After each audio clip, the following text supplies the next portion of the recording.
Thank you. After two forum presentations, today I'm going to conclude my talk in a somewhat more philosophical and conceptual way. About my topic is toward better and efficient equilibrium dynamic of research, development, and regulation.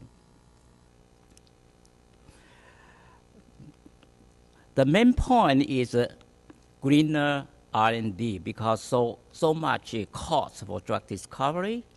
On the on the basic side, the human nature balance, so-called harmony, holistic, equilibrium dynamic for biosystem, and trust-based authority, definition and claims, and humanity principles, like Abraham Lincoln, he said, of the people, by the people, and for the people.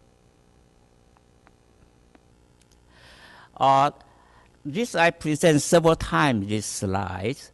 What I would say is biomedical research community, they frequently provide wrong or misleading information to the regulatory agency. This resulted in serious problems. The thinking, we'll talk about the philosophy part.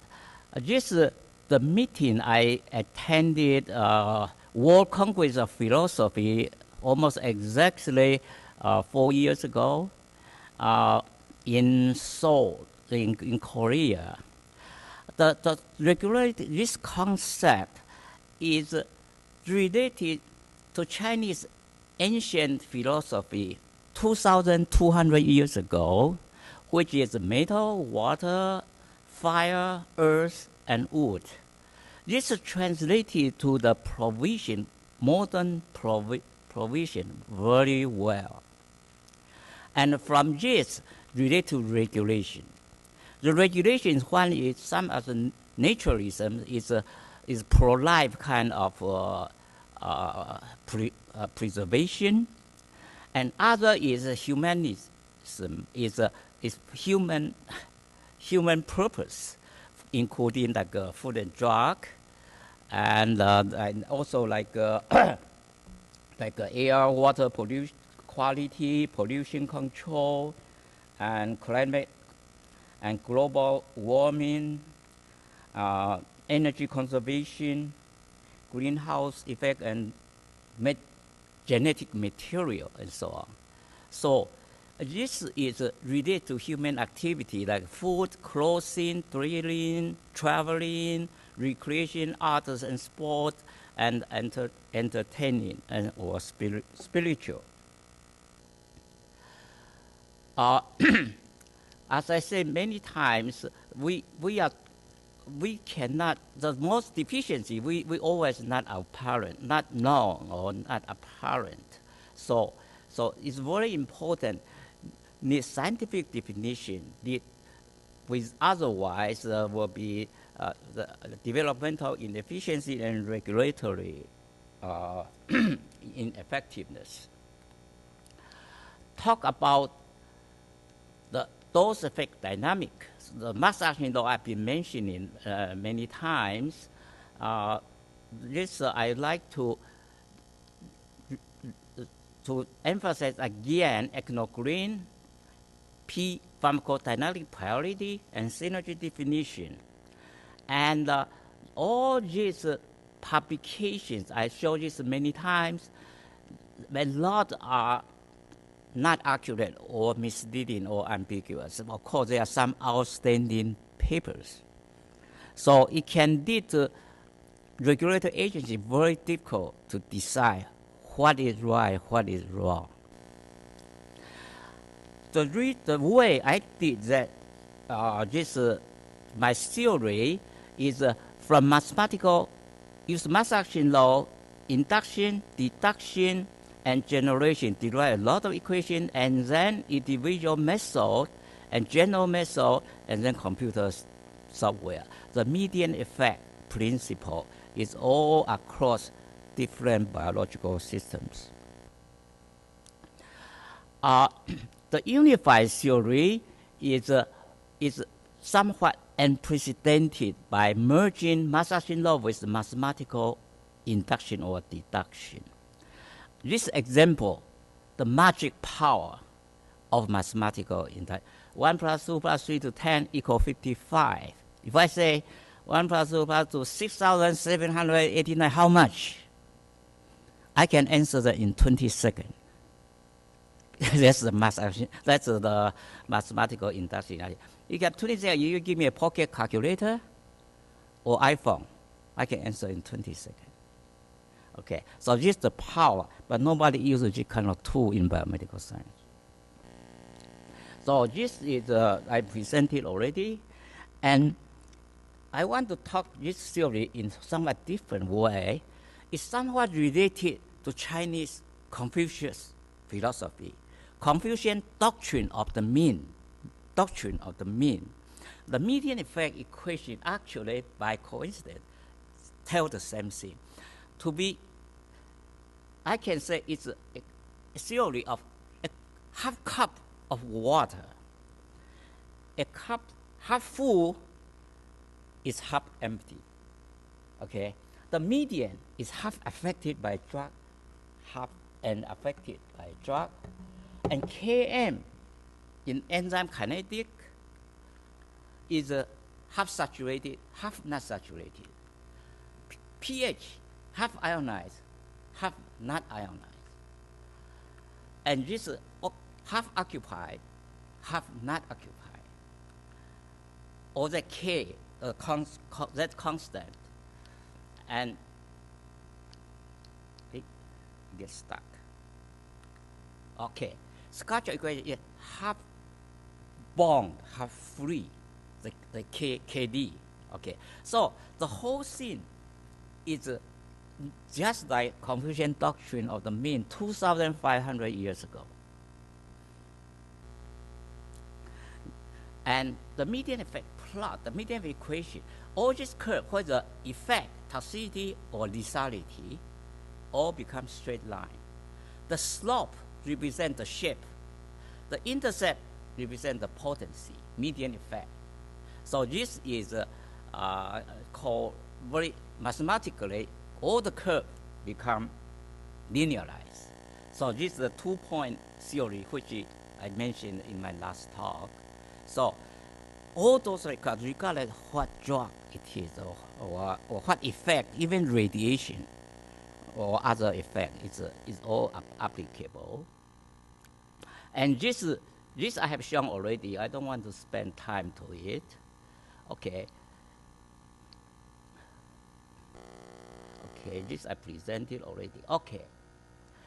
This about the software which originally published by Biosoft in Cambridge, England, and this one, as I mentioned, is by Composing Inc. And now this taken over by PD Science, which is the company I established. So it's welcome for anybody to download from that site. Okay, this I talked already. It's about the skyrocketing cost, but very low efficiency. This no way can be going on further because everything will bankrupt. No way can go on like this. Okay, this is the drug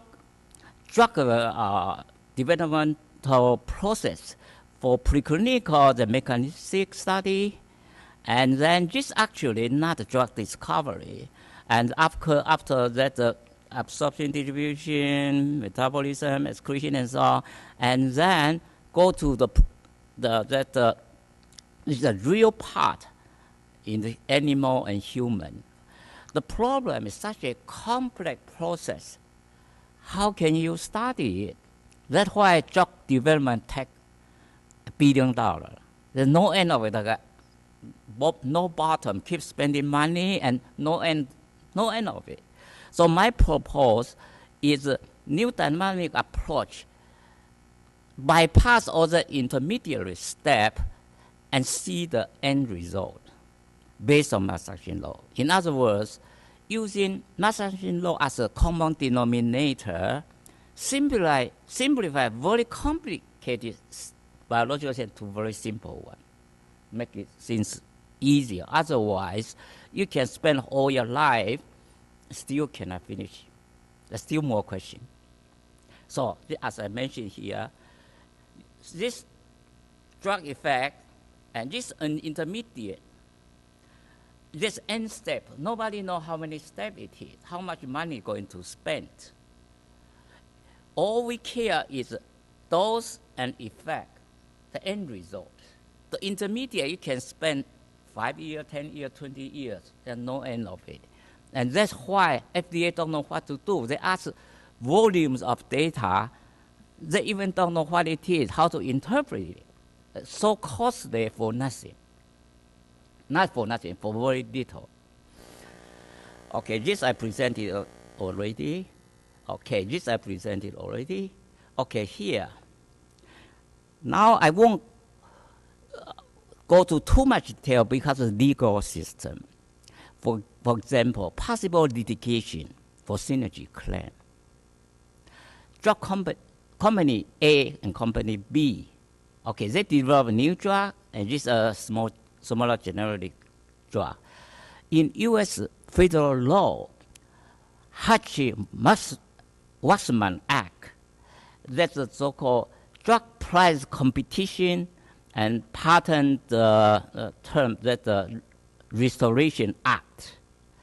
They allow challenge the already approved, FDA approved or patent office approved material.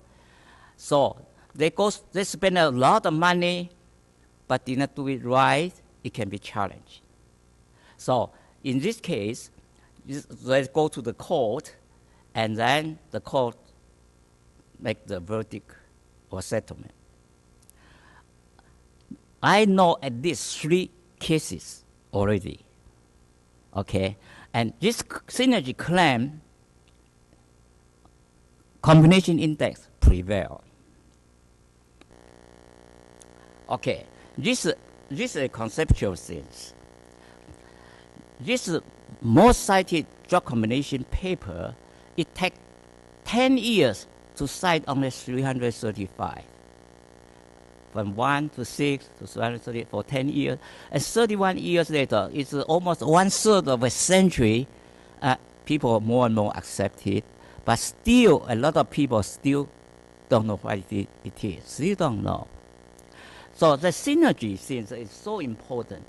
But still, what is additive effect of 2 drugs? Still don't know. Because if you know additive, you know synergy.